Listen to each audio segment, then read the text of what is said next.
Boa noite a todos, sejam bem-vindos a mais um Conectados SCP, o canal de entretenimento da nossa cidade e região, diretamente dos estúdios da Massuco Filmes, um oferecimento Internet Sartori.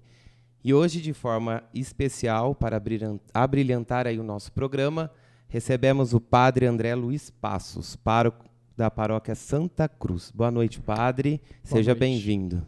Boa noite a você, Deivinho, boa noite, Aldrinei, a todos que nos acompanham essa noite. Vamos ter um super bate-papo, né, com o nosso pároco da paróquia Santa Cruz. E para começar, Padre, como que foi aí o seu chamado, né? Antes de receber o seu chamado, como que foi a história do Padre André?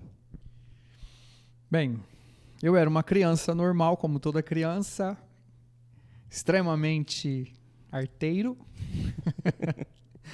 mas sempre muito próximo de Deus por causa da vida da minha família, né? Minha mãe foi aquela que, sem dizer muitas palavras, me levava à igreja, estava comigo ali participando da vida do santuário de Nossa Senhora do Desterro. Eu sou nascido ali em Casa Branca, né? O sítio da minha família é muito ali próximo. E foi ali então que eu cresci, né, debaixo do manto de Nossa Senhora do Desterro, vivendo, participando, né, da vida da igreja, de forma muito simples, né, sem nenhuma imposição de ninguém. Mas à sombra também da fé da minha mãe, que ia, participava, e nós não tínhamos uma segunda opção, ou íamos, né? Isso ajudou a gente a crescer. Ali me encontrei no grupo de jovens, os padres que passaram por ali, de forma especial a memória do padre Felisberto, que me acompanhou por muito tempo, depois o padre Zé Mário, que também trabalhou aqui em Santa Cruz das Palmeiras, e a participação nos grupos de oração da Renovação Carismática Católica, a descoberta ali de uma vida mais engajada, mais participativa, e no meio de tudo isso, num determinado momento, Deus me chama, né?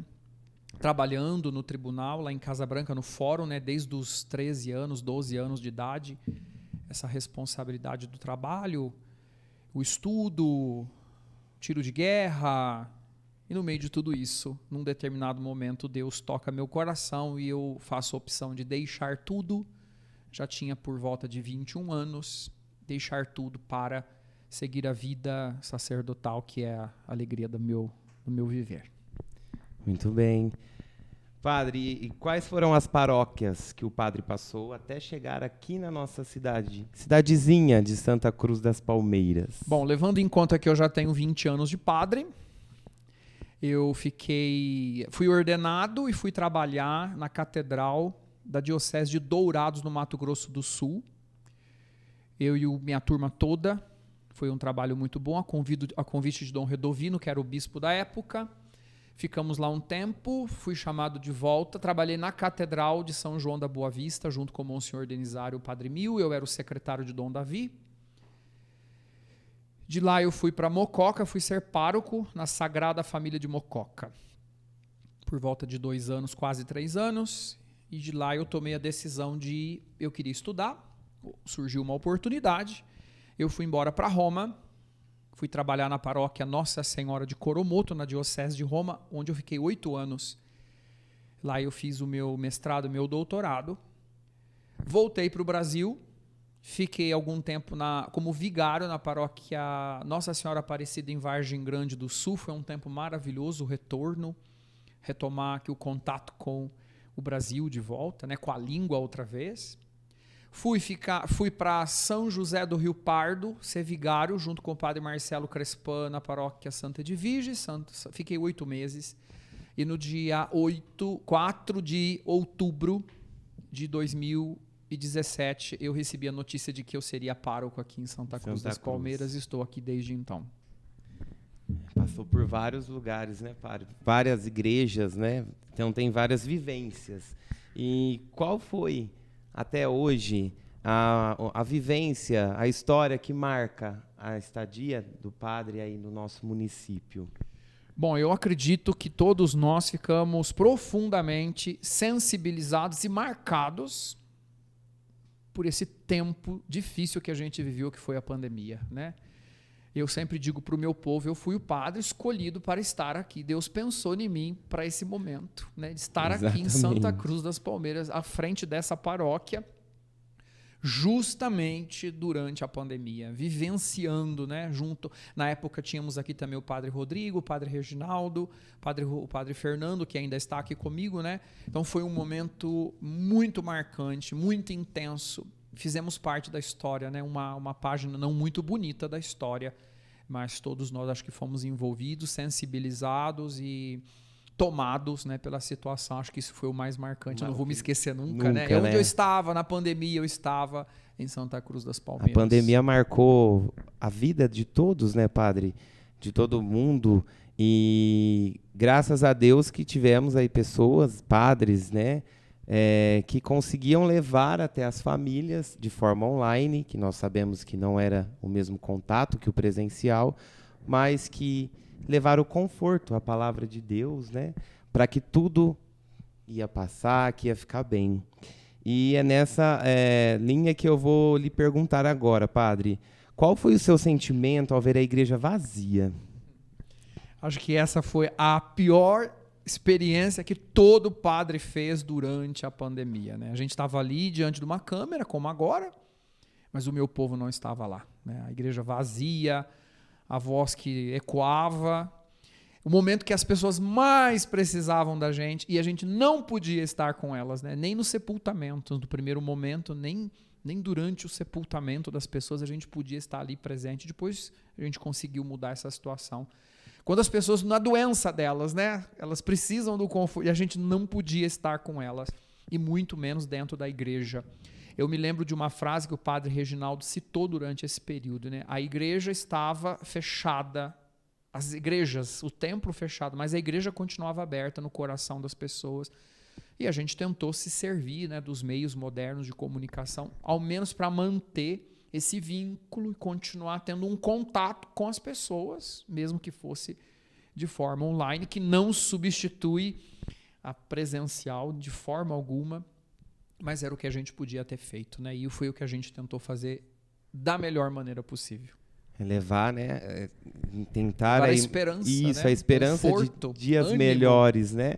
E conseguimos passar, ainda ela tem os seus rastros, né, padre?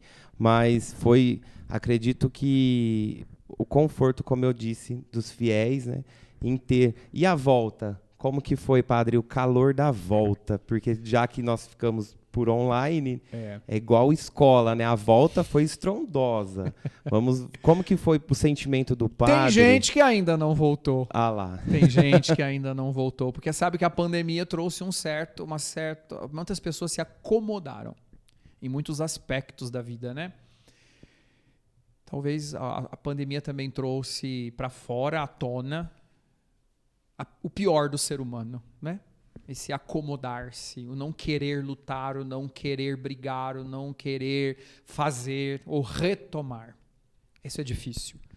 Mas, é claro, como tinha gente querendo o tempo todo, tivemos esse retorno gradativo, lento em alguns momentos, porque tinha muita gente com medo. A gente também, né? Era uma responsabilidade muito grande quando eu dizia para as pessoas, voltem, mas lá no fundo, era uma grande responsabilidade não querer colocar em risco a vida das pessoas, né?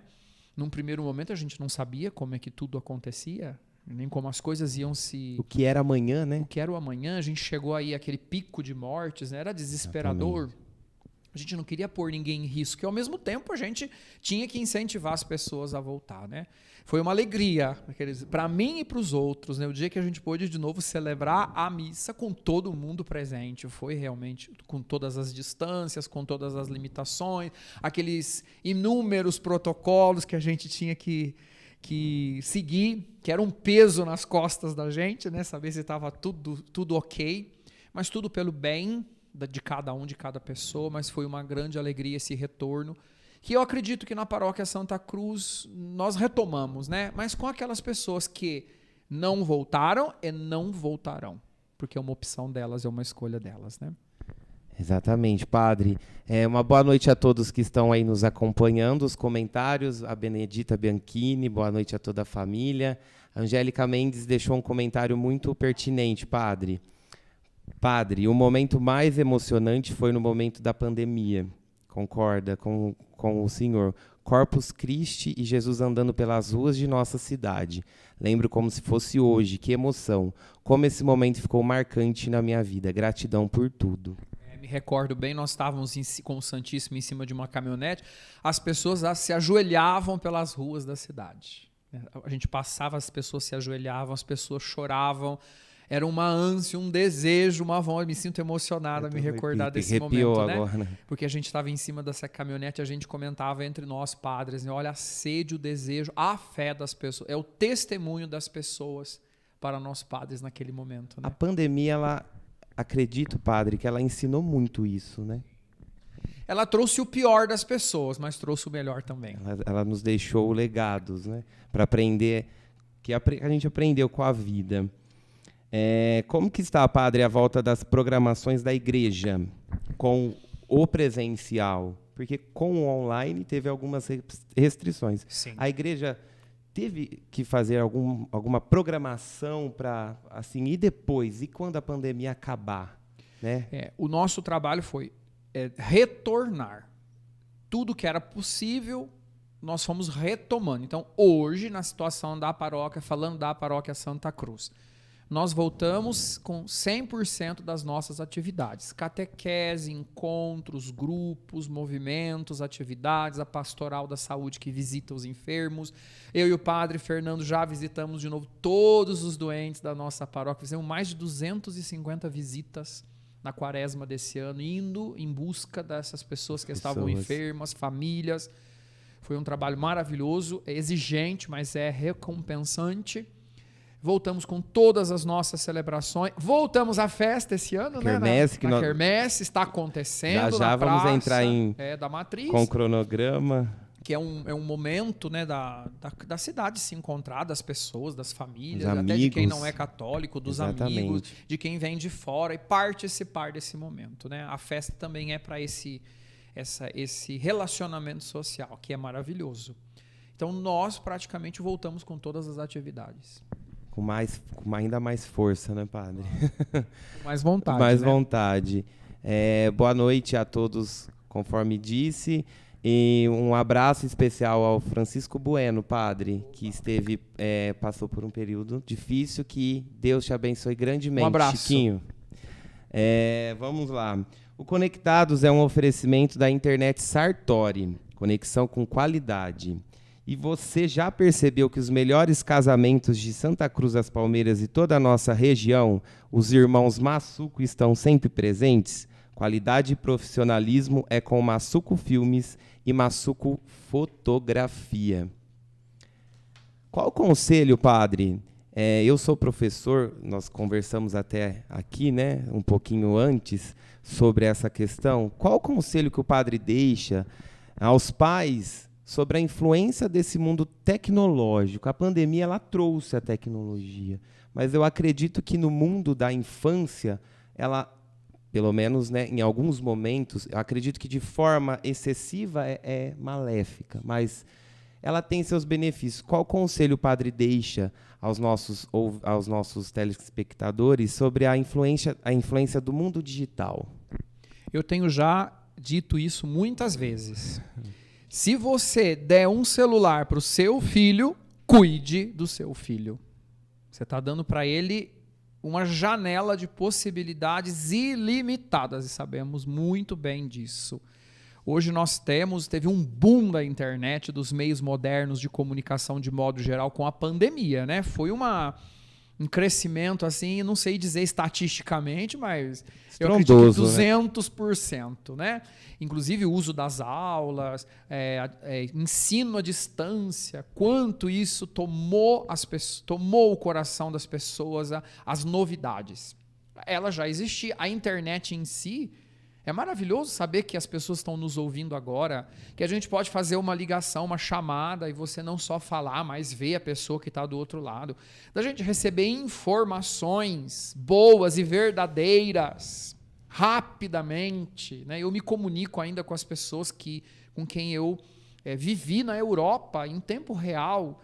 Chega uma mensagem, me responde, estou sabendo. É maravilhoso isso, a gente saber poder entrar, usar os motores de pesquisa e ter acesso a uma série. Isso é fabuloso. Mas, ao mesmo tempo, do outro lado, nós temos uma série de problemas que a internet traz para dentro da nossa casa.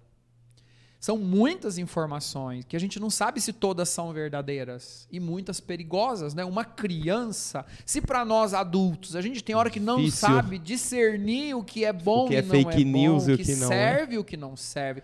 Mesmo você como professor, tudo serve? Não serve. Então a gente tem que ter um gabarito para fazer uma seleção. Uma criança não tem essa capacidade, né? Ela acaba absorvendo, não filtrando, e a gente tem visto aí uma série de problemas acontecendo. Você vê, né, nos ambientes públicos, né, o pai e a mãe pegam o celular, coloca lá o celular pro filhinho, porque assim o filho fica lá vidrado num filmezinho enquanto ele conversa ou brinca ou faz alguma coisa e não tem mais interação. O social se perde um pouco, né, padre? Quantas vezes você vai num restaurante, você vê assim na mesa 2, 3 pessoas, todo mundo com o celular na mão, não está aproveitando aquele momento, não está vivendo momento aquele em família, não existe, contato, né? É um perigo. A internet pode nos isolar do mundo e das pessoas. Vive um mundo de conto de fadas, né? Domingo, Aldrinei estava na missa, né? A gente olha aí os meios modernos de comunicação, ninguém coloca lá no history ou nos videozinhos ou no Instagram a verdade da vida. Todo mundo põe, tá todo mundo comendo, prato lindo, a viagem bonita, o sol maravilhoso, mas a vida não é essa. Então, será que a vida é só aquela? Não, né, a vida não é só aquela, porque eu sei que não é só aquela. A vida é aquela onde a gente coloca a mão nas feridas, onde a gente sofre, e a gente sofre junto, e a gente se solidariza, a gente se aproxima, a gente conversa, e a gente toca, né? A vida, isso contato. Não pode ser perdido, o contato humano, né? Exatamente. Vivencial. Que a escola possibilita isso, né? Estar na escola não é só aprender conteúdos, né? Mas é aprender a conviver com outras pessoas. Convívio social. E na escola, padre, as escolas se redobraram, eu acredito, de forma geral, por conta do ensino. Mas eu acredito também que a pandemia ensinou isso, que o mundo tecnológico não é somente o mundo da tecnologia em si, que eu vou viver dela, né? Igual o padre sobre muito bem mencionar. Será que a vida em story é a mesma do que é o real? Nunca, não é, né? Não é. Tanto que, por exemplo, nós tínhamos aí a PASCOM, a Pastoral das Comunicações na paróquia, se desdobrou. O Aldrinei também ajudou a Paróquia do Rosário, quantas transmissões, para fazer o melhor. Mas chegou um momento que a minha ordem foi, agora para. Continuamos com aquela transmissão, a do sábado, corriqueira. O resto não, porque você tem que voltar, né? Você tem que estar presente, senão a internet, a transmissão passa a ser uma muleta que me afasta da presença. Assim na escola também. Eu não acredito que todo curso vai ter a mesma produtividade se ele for à distância. Eu acredito que é impossível. Chega uma hora que falta nada substitui, padre, às vezes ou sempre, o presencial, como o padre disse. No atendimento, né? Às vezes a gente socorre alguém numa necessidade, já atendi pessoas que estavam fora do país porque não tinha como estar presente. Mas não é igual estar ali sentindo, vendo, vivendo, né? Não tem como ser a mesma coisa. Físico. Muito bem. Padre, existe alguma história da vida do senhor sobre a galinha e os pintinhos? Quem será que contou isso? Eu tive a ajuda de algumas universitárias, certo. Depois eu irei agradecê-las, que o padre ganhou da sua tia. E a devoção aí à Virgem Maria, desde muito pequeno. Como se deu, padre? Essa história do pintinho amarelinho, né? Isso. Eu contei já aqui na paróquia em algumas ocasiões muito especiais. Eu ganhei a primeira parte da história porque eu tinha um tio, uma tia que morava aqui na fazenda Tabarana. Eu ganhei de presente numa caixa de sabá 3 pintainhos que cresceram, se tornaram 2 galos e uma galinha sura. E essa galinha cresceu lá no quintal do sítio. E um dia essa sura chocou 12 pintainhos amarelinhos, né? O tesouro da minha vida, né? De toda criança que gosta disso. Hoje tem muita criança que não sabe mais o que é isso, né? Em alguns lugares por aí, você sabe que Sim. as crianças não sabem de onde o leite vem. Acha que o leite é só na caixinha. Não, vem só da daquele vaca, jeito. né? E a vaca não dá leite. A gente tem que tirar o leite da vaca, né? Isso, e todo até o a vaca processo. chegar até o leite chegar na caixinha e chegar na nossa mesa tem toda uma história. Eu sou agraciado porque eu cresci na roça. Então eu vivi tudo isso. Isso é maravilhoso, né? Toda criança deveria ter esse Passar contato. por isso, né, padre?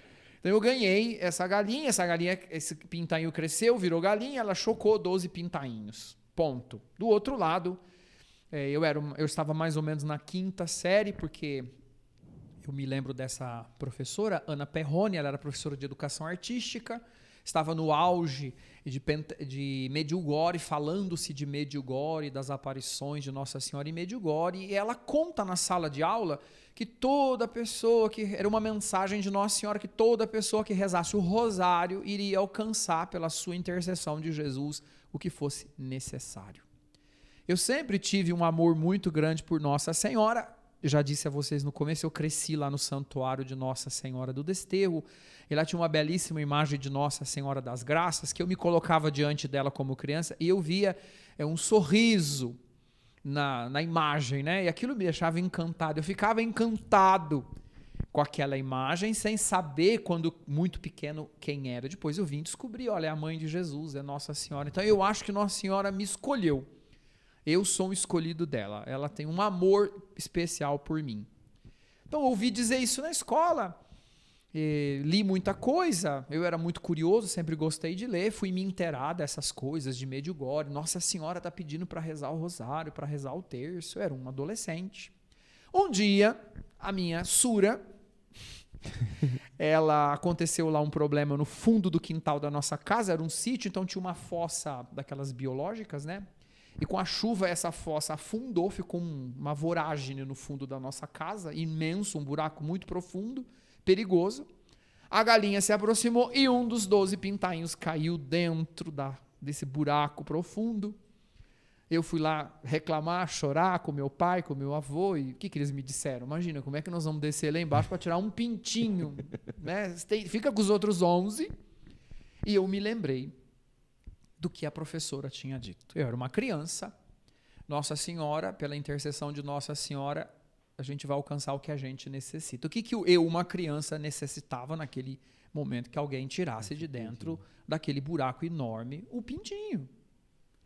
Eu peguei meu terço, me coloquei de costas para casa, encostei de frente para esse buraco gigantesco, e lá eu comecei a rezar os mistérios do rosário. Primeiro terço, segundo terço, terceiro, na metade do terceiro terço, que naquela época o Papa João Paulo ainda não tinha estendido, não tinha colocado os mistérios luminosos, então eram 15 mistérios. De repente eu vejo assim como se alguém tivesse jogado de dentro do buraco, tirado de dentro do buraco e jogado para fora do buraco esse pintinho amarelinho. Isso não está escrito em lugar nenhum, isso não está na Bíblia, não está na doutrina, nem no magistério, mas está escrito no meu coração. Né? Então, para mim, até hoje eu rezo todos os dias o meu rosário. Eu tenho o meu horário para isso, faz parte da minha vida. Depois o Papa São João Paulo II, né, ele disse, quando ele escreveu a encíclica Rosarium Virgines Maria, que ele resolveu os maiores problemas da igreja rezando o rosário diante do Santíssimo. Eu trouxe isso para a minha vida, sempre tive isso comigo. Então hoje eu resolvo a minha paróquia, vivo a minha paróquia e rezo pelas pessoas que me pedem orações, que eu atendo, que eu acompanho a oração do rosário. E esse amor de predileção que Nossa Senhora tem por mim, ela me escolheu. Eu vivo isso até hoje, já, depois de tantos anos, com tanto amor e com uma experiência que nunca ninguém vai tirar do meu coração. Teve uma vivência grande, padre. Minha experiência. E qual foi, padre, a experiência com a sua tese, em especial a sua devoção a Nossa Senhora Aparecida? Sim. Quando eu fui para Roma estudar, eu não fui especificamente para a área de dogmática, eu tinha ido para a liturgia. Então eu fui estudar no Colégio Santo Anselmo, Pontifício Instituto Litúrgico, fiz um ano de grego e latim, mas eu percebi que aquilo não era bem o que depois eu poderia trazer para o Brasil, né? Porque a minha ideia era sempre de voltar para o Brasil, me enriquecer, fazer o doutorado, mestrado, doutorado e voltar para o Brasil. Então eu tive que fazer uma mudança de percurso. Foi quando eu me encontrei com o Antoniano, a Pontifícia Academia Mariana Internacional, a comissão escotista. Eu mudei de universidade, mudei de área de liturgia, eu fui para a dogmática. Tive ali o apoio dos franciscanos, que cuidam hoje da comissão escotista. E comecei a fazer o meu trabalho de mestrado, de estudo, e eu tinha que definir a tese. Então, para a preparação de uma tese, seja ela de mestrado ou de doutorado, nós precisamos analisar o status questionis, para saber se não tem um outro trabalho igual àquele, senão é perder tempo de falar a mesma coisa, né? Isso. Então, a Pontifícia Academia Mariana Internacional me fez uma proposta. Olha, você é brasileiro, se fala tanto, tem tanto amor no Brasil por Nossa Senhora da Conceição Aparecida e não tem nenhum trabalho teológico, nenhuma tese teológica, nunca ninguém fez esse trabalho. Então, era um desafio homérico. Eu tinha que começar do zero. Né? E eu aceitei a proposta. Então, eu digo também, Nossa Senhora da Conceição Aparecida escolheu esse padre aqui, que estava lá, para que eu pudesse pegar tudo que nós temos, ouvimos e sentimos sobre Nossa Senhora da Conceição Aparecida e colocasse Nossa Senhora da Conceição Aparecida dentro do cenário teológico da Igreja Católica Apostólica Romana, né? Junto com tantas outras devoções que existem no mundo especificamente. Então eu comecei um trabalho de mestrado, com uma abertura já para o doutorado. Então eu fiz esse trabalho em 2 etapas para chegar na tese final e com o título, né, Nossa Senhora da Conceição Aparecida e o seu lugar na história e na teologia. Né? A partir da história de Aparecida, que lugar essa história, em que lugar a história de Aparecida coloca Maria Santíssima na teologia da Igreja? Então foi esse o percurso de trabalho que eu fiz durante esses 8 anos em Roma. 8 anos de estudo. Qual foi a maior experiência, padre, nos países, no país? Olha, o país onde eu mais tempo fiquei, obviamente, foi a Itália, né, Roma, porque ali era a minha sede. Mas por ter contato com os franciscanos, que estão presentes em tantos lugares, foi uma riqueza para mim imensa. Foi um presente de Deus, né? Então eu pude estar com eles na Rússia, na Jordânia, Jerusalém inúmeras vezes, inclusive por causa deles eu tive a oportunidade de fazer um curso de arqueologia em Jerusalém, né? Junto com muçulmanos, junto com judeus e com homens e mulheres de tantas outras denominações cristãs que vão lá para estudar a origem da fé. A Dinamarca, que ocupa um lugar especial no meu coração, né? Se eu tivesse que voltar para algum lugar desse, seria para lá, para a Dinamarca, por tantos motivos, porque são extremamente organizados, porque é um lugar que me acolheu, e eu pude desenvolver o finalzinho da minha tese lá. Tubinga e Frisinga, na Universidade de Tubinga e Frisinga, por causa da Associação Bento XVI. Eu fui para lá também desenvolver parte do meu trabalho. O Marrocos, o Oriente Médio, a França, a Espanha, mas de forma especial, claro, a Itália, que é o meu segundo país, né? Hoje a minha segunda língua é o italiano, né? Italiano. E então foi uma experiência que de cada um desses lugares, as pessoas são iguais em qualquer lugar. E as culturas, padre? Aí as culturas são a riqueza, são as culturas, e você ser capaz de se adaptar na Turquia, a beleza da Turquia, do povo, da fé, de encontrar os cristãos nesses lugares e também se relacionar no Egito, né? A experiência maravilhosa do tempo que eu lecionei no Egito, com os muçulmanos que estão lá, que saúdam, né? que reconhecem que eles têm estudo, hospitais por causa da Igreja Católica, porque lá no Egito, no delta do Nilo, o que tem de cultura são os franciscanos, é a Igreja Católica, né, que ensina as crianças. E eu ficava encantado, porque as crianças, cada dia da semana lá, desde a creche, cada dia da semana se aprende uma língua e se fala uma língua, né? Tem o dia do inglês, o dia do francês, o dia do alemão, o dia do árabe. Então, eles saem da escola já falando 4, 5 línguas, né? Com uma facilidade. Né? A facilidade também que os árabes, aqueles que de língua árabe, porque é uma língua muito difícil, aprender a nossa língua, né? Um pouquinho de tempo que eles ficavam comigo, eles respondiam as coisas e falavam, porque a nossa língua para eles é muito fácil. Qualquer língua ocidental para eles É é fácil. muito fácil. Porque De compreender. porque a língua deles é muito Muito difícil. difícil. Pensar você escrever aqueles desenhos todos, de baixo para cima, da direita para a esquerda. Você abre o livro ao contrário, né? Você começa a ler o livro de trás para frente, aqueles símbolos todos, né, com a sua complexidade. Quando eles pegam o nosso alfabeto e o nosso modo de falar, A, B. eles falam com a gente e aprendem e entendem com uma facilidade imensa. Isso é maravilhoso. Padre, me despertou uma curiosidade sobre as refeições, as comidas. Teve alguma dificuldade em adaptação ou Olha, não? nós brasileiros temos uma vantagem universal. A gente se dá com todo mundo. A gente se sente bem em todo lugar. A gente experimenta de tudo. Pra gente não tem tenda, não tem hotel, não tem cama. Tudo pra gente é uma alegria. A gente faz festa pra tudo. E eu fiz festa pra tudo. Tanto que eu era um dos escolhidos sempre pra estar com os maiores grupos do doutorado. Eu sempre era um dos escolhidos para estar juntos com os outros, porque a gente se dava bem em qualquer lugar, né? Diferente de outros países, diferente dos americanos ou dos franceses, né? Que tem uma certa... sentem-se um pouco, talvez, privilegiados, depois não se sentem bem nesses lugares, né? Brasileiro já é diferente. Brasileiro sorri em todo lugar, brasileiro tudo tá faz bom, fé, tudo tá bom. tudo é novo, né, padre? Essa é uma vantagem nossa. Característica nossa. Padre, tudo começou, claro, né, no seminário. Como que foi a passagem, voltando um pouquinho do padre pelo seminário? Bom, eu estudei todo o meu estudo, 1 ano em Caconde, que era o propedêutico, depois toda a minha filosofia, minha teologia, São João da Boa Vista, no Instituto de Filosofia e Teologia Coração de Maria.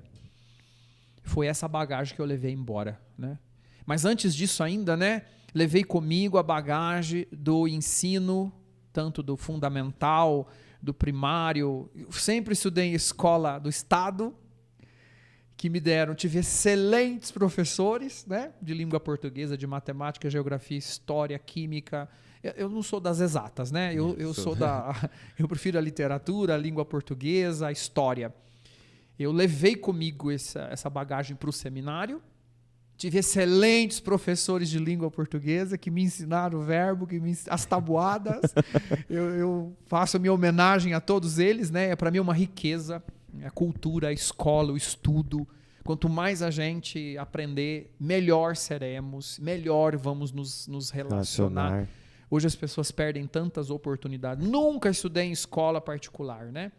E levei essa bagagem comigo para o seminário. Tive excelentes professores, naquele tempo era tudo ali em São João da Boa Vista, os padres, né, nos formaram. Foi um tempo maravilhoso. Eu chorei quando eu fui embora, acabou o seminário.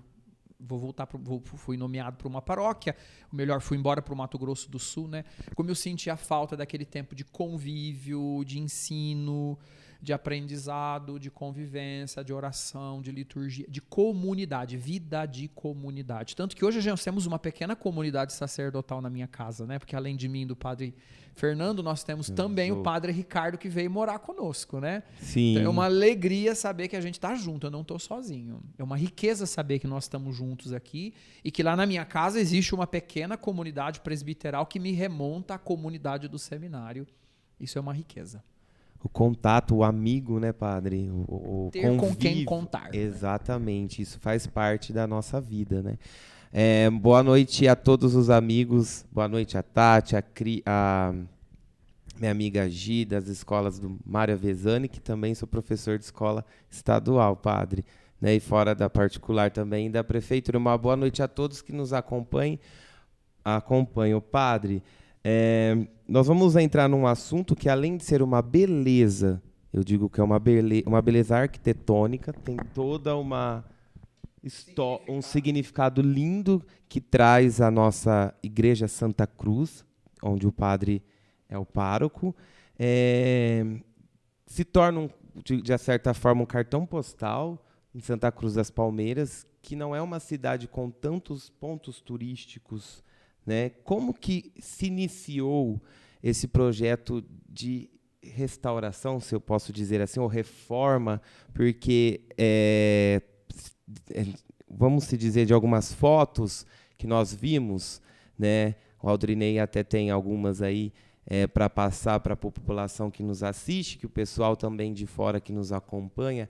A matriz ela está com uma, como eu posso usar a palavra, uma beleza, se tornando novamente a beleza de Santa Cruz das Palmeiras. Restaurando a beleza dela, né? Isso. Como iniciou todo esse processo, padre, da nossa igreja matriz, a restauração? Antes da matriz, lembremos que a primeira igreja que foi construída aqui em Santa Cruz das Palmeiras, eu já restaurei durante a pandemia. Ah lá. No silêncio da pandemia. No silêncio da pandemia. A gente continuou trabalhando, que é a igreja da Santa Cruz, a igreja de Santa Cruz que está bem atrás da rodoviária. Tudo começou ali, em volta daquela igrejinha cresceu a cidade de Santa Cruz das Palmeiras, muito né? bem lembrado. Santa Cruz das Palmeiras era freguesia da Nossa Senhora das Dores de Casa Branca. Nós éramos freguesia de Casa Sim. Branca, né? Então ali começou, aquela igreja foi todinha restaurada durante a pandemia. Ela tem mais de 150 anos. A matriz dedicada ao Sagrado Coração de... A matriz da paróquia Santa Cruz era a igreja de Santa Cruz, a igrejinha de Santa Cruz. Lá era a paróquia e lá era a matriz. Depois, com a Condessa Monteiro de Barros, ela quis dar para a cidade de Santa Cruz das Palmeiras uma maravilhosa igreja, que é a Igreja do Sagrado Coração de Jesus, a igreja central, matriz da paróquia, dedicada ao Sagrado Coração de Jesus, é toda ela idealizada. Temos as plantas originais, o arquiteto austríaco, que é o mesmo que construiu o grande hotel que nós temos lá no centro de de Poços de Caldas, e a igreja que é muito parecida arquitetonicamente Nossa Senhora da Saúde, lá também em Poços de Caldas, é o mesmo arquiteto austríaco que ela contratou para esse projeto. Um primeiro projeto tinha colunas, ela não quis as colunas, ela rejeitou o projeto, por isso nós temos aqueles estiros de ferro que sustentam as paredes, né, para que toda a igreja fosse livre de colunas, né? É uma inovação, isso há 100 anos atrás, né? A reforma está acontecendo porque este ano comemoramos no dia 29 de dezembro 100 anos do uso dessa igreja. Faz 100 anos que essa igreja está de pé. Centenária. Tomando chuva, vento, sol, pessoas entrando, saindo. Quantas pessoas passaram por ali? E como você disse, ela é o cartão postal da nossa cidade, né? Ela não tem como não ser notada. Essa nossa cidade é lembrada, né? Por causa dessa igreja. Pela igreja. Já tivemos aí há uns anos atrás uma reportagem da IPTV. Eles fizeram um percurso aí pelas cidades e uma das cidades escolhidas, e a igreja escolhida, a Santa Cruz das Palmeiras, foi escolhida por causa da igreja matriz, né? Fizeram toda uma reportagem na IPTV sobre a igreja. Por quê? Os lustres, os vitrais, o mármore do altar. A Condessa trouxe tudo da Europa. Os vitrais são todos os vitrais franceses, centenários. Os lustres de cristal Baccarat são todos originais, são franceses, né? Nós mexendo nas portas, não é fechadura, o que liga a porta no batente, as dobradiças. Temos dobradiças datadas de 1904, feitas por Henry Ford. São relíquias, estão lá escondidinhas no batente das portas, né? As portas, as principais, né? Pranchas de madeira, nunca mais nós vamos ter aquilo, originais, conservadas, restauradas agora. A pintura interna é um pouco mais recente, mas o próximo trabalho, terminada a parte externa, vamos receber essa semana a visita do restaurador, do rapaz que restaurou com seu pai a Catedral de São João da Boa Vista e a Igreja do Senhor Bom Jesus, que também são muito antigas. Eles vêm fazer uma avaliação do que a gente tem. Não é centenário, mas muito bem feito por um personagem aqui de Santa Cruz das Palmeiras, que está vivo, conhecido como o Senhor Polon. Foi ele que pintou a igreja por dentro. um trabalho maravilhoso, porque é um trabalho, uma arte que está ali, né, padre? muito simples, mas muito bem feito. Não quero que isso seja alterado, né? Precisamos consertar alguns lugares por dentro. Mas iniciamos essa restauração devido ao centenário, né? Da matriz. Devido e para ao manter centenário, viva a história, né? e não pensemos que nós estamos apenas pintando a igreja, né? Não é Isso. só jogar tinta na parede, porque mexer num prédio de 100 anos, vocês podem imaginar o que acontece quando a gente... Teve muito estudo, padre? Teve que resgatar muito? Resgatar muita coisa para não perder o que As cores. As cores. As cores, elas estão mais vivas. Sim. Porque hoje nós temos novos pigmentos, temos tintas melhores, né, materiais melhores. Espero que essa pintura dure mais tempo do que a última, porque tivemos aí materiais melhores, mais modernos, emborrachados, que resistem ao sol, à poeira da nossa cidade, o sol da nossa cidade. As cores são as mais próximas daquilo que a gente já teve. Um dia ela já foi toda branca, ela era só branca. No início era toda pintada de branco, né? Depois foram colocando as cores. Essa paleta de cores remonta, foi um estudo que nós fizemos, que eu fui atrás para descobrir, 100 anos atrás, quais eram as cores que se usavam. Foi as cores que eu coloquei na Santa Cruz, o areia e o marrom, e aqui na matriz, o areia e o alecrim dourado, que são os contrastes, né? Eram cores características. O pigmento dessas duas cores é o vermelho. Olha. O que cria essa cor é o vermelho, a quantidade de vermelho que se coloca no branco para chegar nessa tonalidade que nós temos, né? E por quê? Porque realmente é maravilhoso quando o sol bate na igreja, agora à tarde, quando eu estou indo para a igreja atender, que o sol está batendo ali, é realmente esplendoroso, é maravilhoso. A cor reflete o sol e dá intensidade para essa cor. E eu escrevi uma frase para ser colocado junto com as primeiras fotos da restauração, quando o andaime estava lá montado, né? Que a beleza externa da nossa matriz seja um reflexo da beleza que precisa estar dentro do nosso coração. Muito bem. Gostaria de mandar um abraço para a Célia Massuco, tia do Aldrinei, que está conosco aí de Porto. E o pessoal que nos acompanha, lembra de curtir, compartilhar a nossa página, que está um bate-papo muito produtivo. E puxando um pouquinho o gancho sobre a pintura, um abraço para o engenheiro responsável, Daniel Vetteri, pelo trabalho realizado pela nossa igreja matriz. Mas eu também quero saudar aqui, junto com o Daniel Vetteri, os nossos 3 heróis, que são os rapazes que estão com pincel e tinta na mão todo dia, que ficaram pendurados a 55 metros de altura quando estavam restaurando aquela parte metálica da torre, né? Que é o pilão, o Murilo e o John, que são os 3 rapazes que estão lá com a gente juntos desde o início. Um abraço também para eles. Eles estão lá no dia a dia, né, padre? Estão contribuindo. Eu grito aqui embaixo, mas quem está lá em cima fazendo o serviço são eles. São eles. A igreja, padre, precisa de outras reformas? Se sim, como que os fiéis podem colaborar, né, com ajuda, com doações para isso? Sim.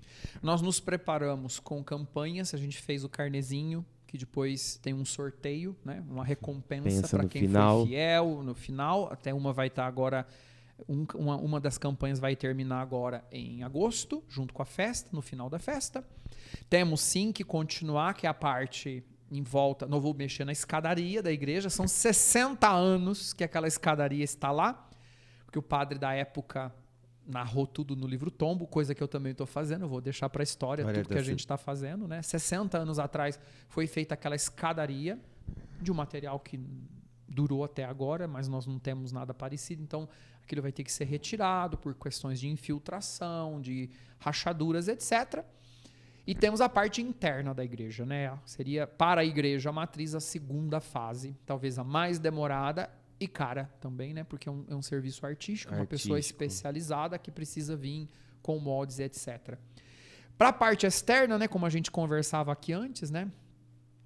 O que mais nos causou preocupação foi aquele andaime, aquele famoso andaime, né? Porque nós precisávamos de um instrumento para chegar até a ponta da torre, para aquela parte metálica, né? Que precisava ser toda restaurada por dentro e por fora. Então, só para a gente ter uma ideia, a gente, em 60 dias, entre montagem, desmontagem, etc., o orçamento é de R$110 mil, né? Só para aquela estrutura. Só para a estrutura. Nós não temos como fugir disso. Conversando outro dia com o senhor Jaime Piran, na última pintura da igreja, 20 e tantos anos atrás, ele foi um dos que tomou a frente desse trabalho, né? Eles construíram andaimes ao redor da igreja com madeira. Hoje seria impossível, porque temos normas de segurança, não pode ser feito. A gente acaba tendo que cair em busca dessas empresas, e dessa empresa em específico que realizou para nós a montagem e desmontagem para que com segurança os 3 jovens estivessem lá em cima fazendo o trabalho deles, né?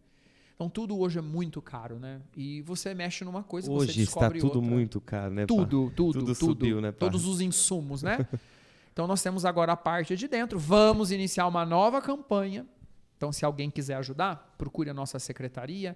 Tem lá o carnezinho, a pessoa vai colaborando mensalmente, concorre aí a uma recompensa em dinheiro.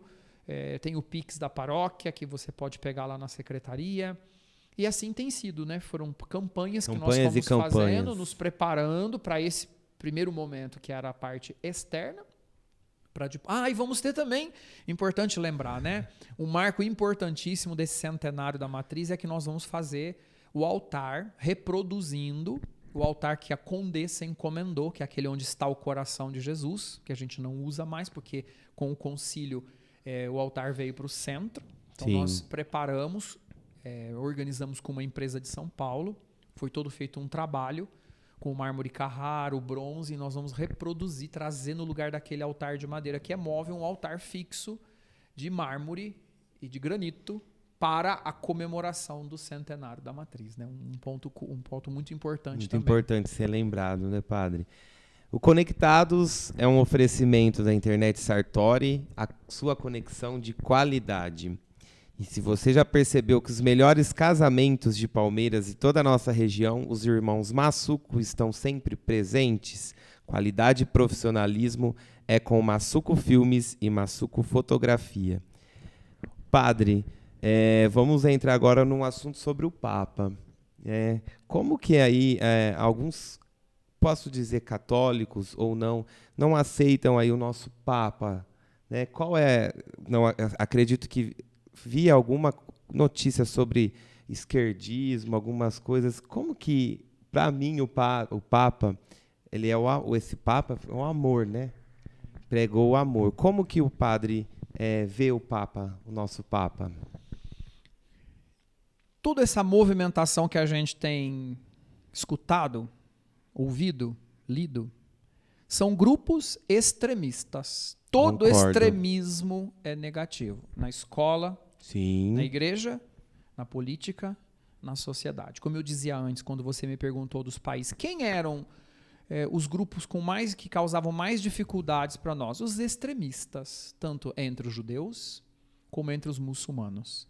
Existem os grupos extremistas, que ficam parados em certos fundamentalismos, não estão abertos. Eu acho que essas pessoas que criticam tanto o Papa Francisco, elas não vivem como a gente vive, assim, em contato com as pessoas no mundo. Então convívio, né? O Papa Francisco, ele foi um bispo de diocese, ele era o arcebispo de Buenos Aires. Então ele conhece um pouco a vida da igreja, né? Ele sabe ali o que é ter a pessoa que pede a cesta básica, que precisa de unção dos enfermos, que morreu, que está sofrendo. Ele tem essa experiência muito bem vivida na vida dele, né? Às vezes, o Papa Francisco fala certas coisas que precisam ser bem entendidas, né? Tem certos momentos que eu também falo assim, mas por que o Papa foi me falar desse jeito? Porque depois eu tenho o trabalho de explicar. Para explicar, né, padre? O que aquilo queria dizer, né? Mas cada tempo tem o seu tempo. Em cada tempo a gente tem uma vivência. Esse é o tempo que a igreja vive com o Papa Francisco. O modo dele de ser, de viver, de falar, de ensinar. Assim, ele é muito prático, né? Ele quer que certas coisas sejam mais práticas. Mas em nenhum momento o Papa Francisco apagou a memória da tradição da igreja. Em nenhum momento ele fez isso. Mas é óbvio que ele é diferente do Papa Bento, ele foi diferente do Papa São João Paulo II. Ninguém vai ser igual, né, padre? Ninguém vai ser igual. O duro são esses extremismos do nosso tempo, esses grupos que eu não sei se eles entenderam bem o que é ser igreja, nem entenderam o que é o evangelho, entendeu? Eu não estou aqui para criticar ninguém, nós estamos aqui para somar, né? Eu sou de um jeito, o Padre Fernando é de outro, o Padre Ricardo é de outro, o Padre João Paulo que chegou é outro. Mas o nosso ideal é que o nome de Jesus seja conhecido, cada um do seu jeito, da sua maneira, né? Então, acho que as pessoas que criticam muito hoje o Papa Francisco talvez não tenham entendido muito bem as coisas. Ele tem os modos dele. Eu não tenho que concordar com tudo. Eu não tenho que concordar com tudo que você pensa. E você não tem que concordar com tudo que eu digo e penso. Mas tem que ter um meio termo para a gente encontrar o equilíbrio e se respeitar. Então, tem hora que eu acho que falta respeito. Né? Exatamente, padre. É o que a sociedade hoje, eu acredito que ela está nesse paradigma de entender que ninguém é igual, né? Todo mundo tem as suas diferenças, mas que o respeito...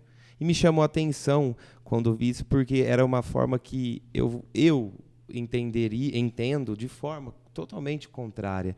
Mas ainda existem aqueles que, como o padre disse, ainda não entendeu a mensagem, né? Para esses, acho que não vai ter ninguém que sirva. Né? Porque a gente vive um pouco esse tempo onde as instituições elas são atacadas. A escola é atacada. A política é atacada. A igreja é atacada. O que mais me dói é falta de respeito. Eu tenho que respeitar todos. Eu quero ser respeitado e eu tenho que respeitar. Nós temos que nos respeitar. Voltando de novo, você me fez essa pergunta. Hoje a gente usa dos meios modernos de comunicação para atacar as pessoas e não para dialogar, ou para formar, ou para informar corretamente. Então, está usando mal. Quando você usa dos meios modernos de comunicação para esse fim, só para atacar, para esse fim, você, me desculpa, não foi educado, não tem cultura, não tem conteúdo, não sabe o que está fazendo. Entendi, padre. Muito bem, foi um bate-papo muito produtivo essa noite com o padre André.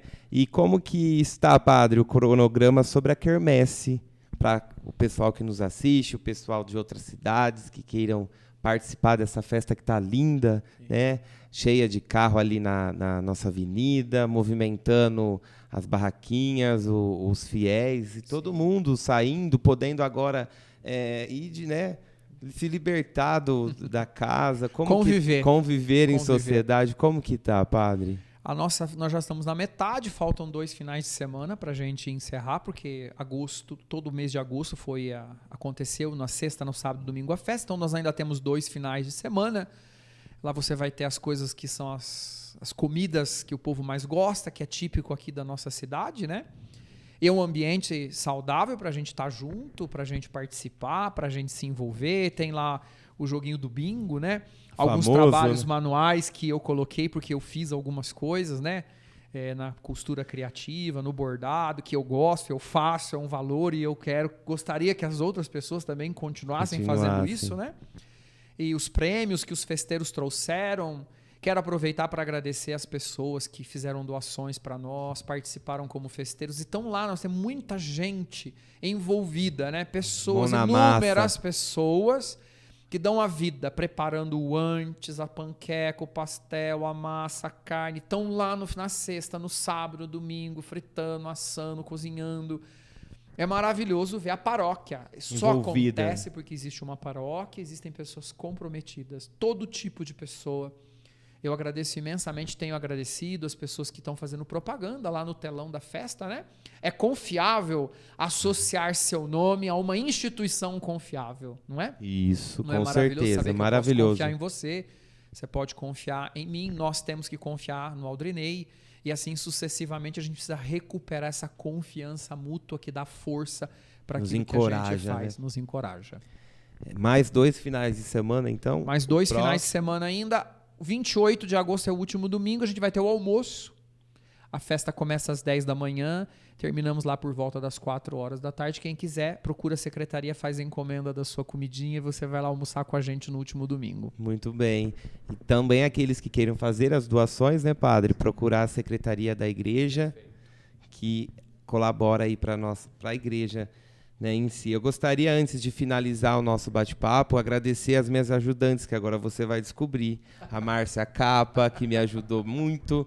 A minha que foi minha professora, a Silveli, que me ajudou no cronograma de hoje, para tornar esse momento bem diverso, tanto da história, de alguns fatos que marcaram da nossa igreja.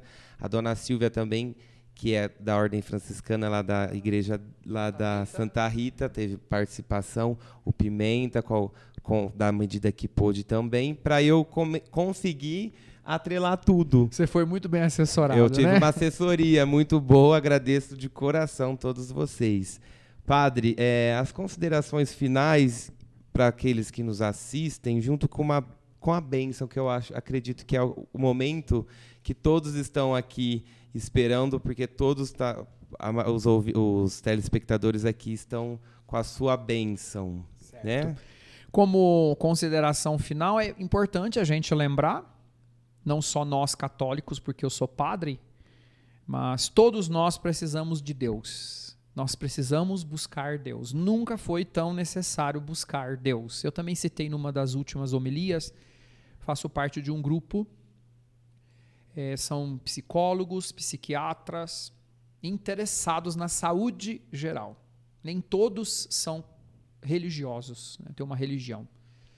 Conclusão de uma pesquisa feita. O que falta nesse tempo pós-pandemia? A busca do sobrenatural, do eterno, do transcendente. O ser humano é transcendente. Nós precisamos de Deus. Nós precisamos do eterno. Nós precisamos abrir o coração. Então, nós católicos, nós cristãos, sabemos o que buscar. Jesus, Deus, a Virgem Maria, o Evangelho, manter uma vida de oração. É o remédio do nosso tempo. Nós não podemos nos fechar para isso. Então, busquemos a Deus, né? Que o nosso coração seja dele, para ele, com ele, e ele conosco. Ele não atrapalha a nossa vida, pelo contrário, né? Ele nos auxilia em todos os aspectos da nossa jornada, do nosso caminho. Então, que a gente busque a Deus. Façamos isso de algum modo. Se você é católico, busque a sua igreja. Se você não é católico, busque lá a sua denominação. Mas nós precisamos estar em comunhão com Deus, senão a gente vai morrer. A gente seca, né? O ramo sem estar ligado com... O galho sem estar ligado com o ramo, com o tronco, ele seca. Então fica aqui como consideração final para nós. E que a beleza da nossa vida seja partilhada, né? No respeito, na busca da educação, do conhecimento, da cultura, dos bons relacionamentos, são as coisas que a diferença está nisso, né? Dos bons relacionamentos que a gente vai conseguir tecer enquanto a gente estiver vivendo esse tempo, né? Aproveitemos, não importa o lugar, se é na Dinamarca ou aqui em Santa Cruz das Palmeiras. Quem faz o lugar ser bom sou eu. Então, hoje, o melhor lugar para se viver é onde? O lugar onde eu estou. Então, eu tenho que transformar essa cidade, ser um agente transformador para que a gente possa aproveitar tudo que a gente tem aqui de bom. Então, eu vou encerrar, nós vamos rezar juntos com quem está em casa a Ave Maria, vamos saudar Nossa Senhora e depois eu encerro dando a minha bênção. Ave Maria, cheia de graça, o Senhor é convosco. Bendita sois vós entre as mulheres e bendito é o fruto do vosso ventre, Jesus. Santa Maria, Mãe de Deus, rogai por nós, pecadores, agora e na hora de nossa morte. Amém. O Senhor esteja convosco, Ele está no meio de nós.